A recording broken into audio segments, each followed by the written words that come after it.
In Nigeria, it was putting on the name. Many children, almost all children, are given a name of something that happened at the time of their birth. So it may be, keeps his promise, could be the name. Remembers is a common name. And when a child or a grown-up receives the Lord, they're always invited to say their name, and then they're given a name. So the pastor said to one of those who was going to be baptized, he said to him, "What is your name?" And he answered, Dilek. And the whole congregation began to laugh. The name Dilek means naked. He was naked when he was born, so they named him.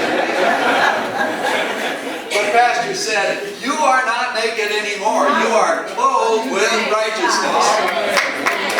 So his new name was Akondomyon, clothed with salvation. That was his name. So the name change is great.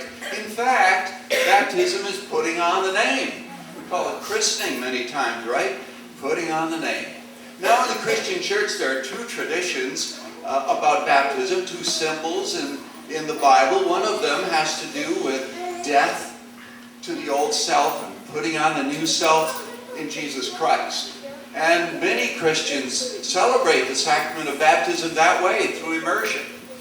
Other Christians believe the second teaching in the Scriptures, which is that baptism is a symbol of a washing away of sin. In Titus 3, verse 5, it says, "You are saved through the washing of renewal, rebirth, and renewal through the Holy Spirit." So that symbolism is also found. Now in this church we're very open to both of those ways of baptism. They are both very significant as a symbol of God's covenant relationship with us. That's the important part. For Acts 2 verse 39 says, "For the promise is to you and your children, and as many as are afar off, as many as are called unto the Lord." So we're going to take that, God's promise at His Word today, and baptize this child into that covenant.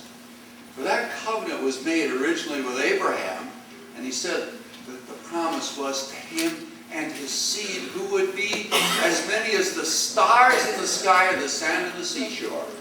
And so baptism is also a sign of that relationship, that covenant, that